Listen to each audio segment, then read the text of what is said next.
தமிழக முதலமைச்சரை பொறுத்தவரையில் இந்த வெள்ள பாதிப்பு எங்கும் அதிகமாக இருக்கக்கூடாது.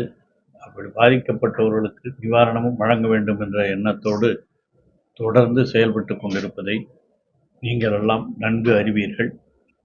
இப்படி இருந்தும் கூட அரசியலாக்குவதற்காக சில பேர் சிலரை சொல்லிக் கொண்டிருந்தாலும் அதை பற்றியெல்லாம் கவலைப்படாமல் மக்கள் நலனை கருத்தில் கொண்டு தமிழக முதலமைச்சர் அவர்கள் செய்து கொண்டிருப்பதை நீங்கள் அறிவீர்கள்.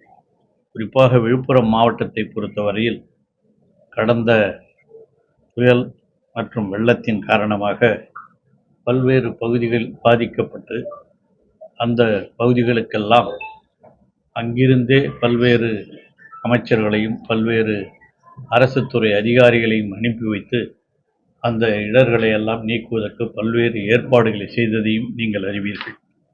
தொடர்ந்து அப்படி பாதிக்கப்பட்ட மக்களுக்கு அவர் வழங்கிய அந்த ஒவ்வொரு பாதிக்கப்பட்ட குடும்பங்களினுடைய இல்லங்களுக்கு தண்ணீர் புகுந்த எல்லா குடும்பங்களுக்கும் ரேஷன் கார்டின் மூலமாக ஒரு ரேஷன் கார்டுக்கு 2000 ரூபாயும் 5 கிலோ அரிசியும் அதே போல சர்க்கரையும் பருப்பும் கொடுக்க வேண்டும் என்று ஆணையிட்டு அவைகளெல்லாம் வழங்கப்பட்டிருக்கின்றன.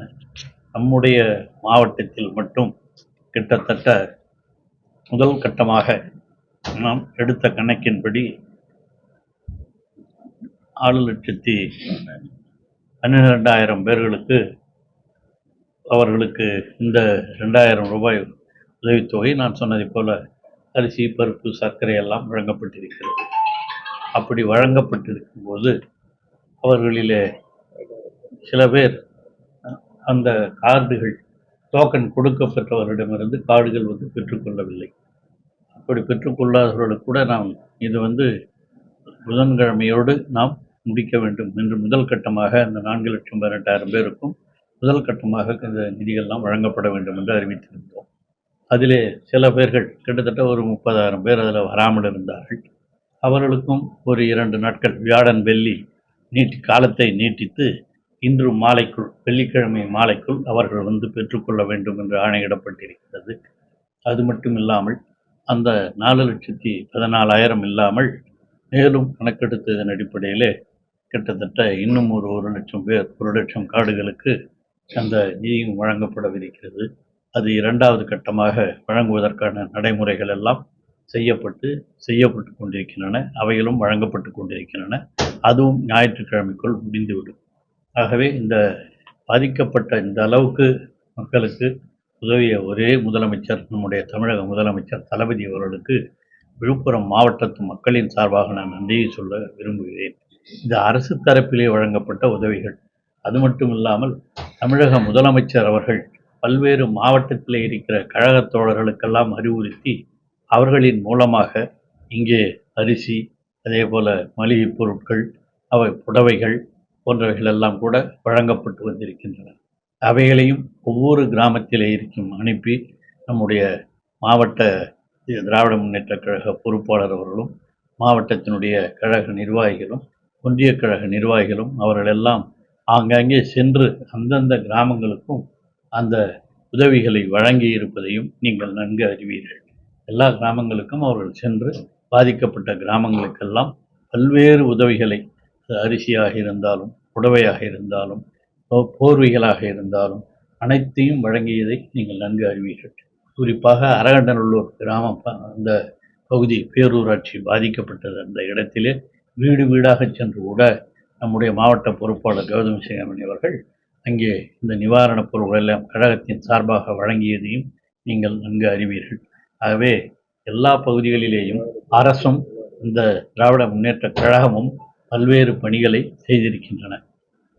இதன் அடிப்படையில் தான் அவர்களுக்கு கிட்டத்தட்ட 37,611 பேர்களுக்கு அரசின் சார்பாக போர்வைகள் வழங்கப்பட்டிருக்கின்றன. 37,600 பேர்களுக்கு பாய்கள் வழங்கப்பட்டிருக்கின்றன. ஆக போர்வை பாய் போன்றவைகள் எல்லாம் கூட அவர்களுக்கு அரசு தரப்பின் சார்பிலே வழங்கப்பட்டிருக்கின்றன. 142 இடங்களில் மருத்துவ முகாம்கள் நடத்தப்பட்டு அந்த முகாம்களின் மூலமாக இந்த பல்வேறு பேர்கள் 7,841 பேர்களுக்கு வைத்தியம் வழங்கப்பட்டிருக்கிறது. அதெல்லாம் மட்டும் இல்லாமல் குடிசை வீடு மற்றும் ஓட்டு வீடுகள், அதிலே பாதிக்கப்பட்ட வீடுகளுக்கு 10,000 ரூபாய் நிதி வழங்க வேண்டும் என்று தமிழக முதலமைச்சர் அறிவித்திருந்தார்கள். அந்த அடிப்படையிலே நம்முடைய மாவட்டத்தில் 4,635 குடிசை மற்றும் வீடுகள் பாதிக்கப்பட்டு, சுவர் போன்றவை எல்லாம் பாதிக்கப்பட்டிருந்த வீடுகள் கணக்கெடுக்கப்பட்டு அதிலே 3,300 வீடுகளுக்கு வழங்கப்பட்டு விட்டன. மீதமுள்ள வீடுகளுக்கும் வழங்கும் பணி தொடர்ந்து கொண்டிருக்கிறது. அதே போல இந்த கால்நடைகள், ஆடுகள் உயிரிழந்திருந்தால் அவைகளுக்கு 4,000 ரூபாய் வழங்க வேண்டும் என்று முதலமைச்சர் அவர்கள் ஆணையிட்டிருந்தார்கள். நம்முடைய மாவட்டத்தில் 581 ஆடுகள் உயிரிழந்திருக்கின்றன. அந்த ஆடுகளுக்காக நிவாரணத் தொகையாக ஒவ்வொரு ஆட்டிற்கும் 4,000 ரூபாய் வழங்கப்பட்டு கொண்டிருக்கிறது. அதே போல பசு, எருமை ஆடுகளுக்காக 37,500 ரூபாய் வழங்க வேண்டும் என்று நம்முடைய தமிழக முதலமைச்சர் தளபதி அவர்கள் ஆணையிட்டு, அந்த அடிப்படையிலே 183 ஆடுகள், எருமை மாடுகள், பசு மாடுகள் எல்லாம் உயிரிழந்திருக்கின்றன. அவைகளுக்கும் இந்த தொகை வழங்குகின்ற பணி நடைபெற்று கொண்டிருக்கிறது. அதே போல கன்றுக்குட்டிகள், அந்த கன்றுக்குட்டிகளுக்காக 20,000 ரூபாய் வழங்க வேண்டும் என்று முதலமைச்சர் அவர்கள் ஆணையிட்டதன் அடிப்படையிலே கிட்டத்தட்ட 173 கன்றுக்குட்டிகளுக்கு அந்த வீட்டு சொந்த உரிமையாளர்களுக்கு இந்த தொகையும் வழங்கப்பட்டு கொண்டிருக்கிறது.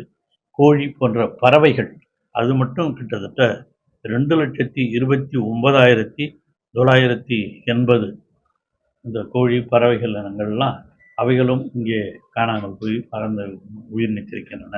அந்த இல்லங்களுக்கு கூட ஒவ்வொரு கோழிக்கும் அந்த வாத்து, பறவை போன்ற பறவை இனங்களுக்கு எல்லாம் ஒவ்வொரு வீட்டு உரிமையாளருக்கும் ஒரு பறவைக்கு 100 ரூபாய் என்ற அடிப்படையிலே கொடுக்கப்பட்டிருக்கின்றது.